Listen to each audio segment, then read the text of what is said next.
Hello everyone. In this video, I'll guide you how to fix GTA Vice City Unhandled exception c0000005 error in a quick and simple way.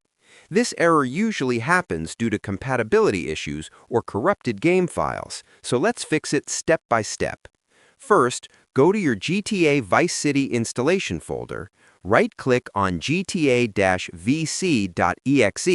select Properties, then open the Compatibility tab and enable Compatibility Mode for Windows XP Service Pack 2.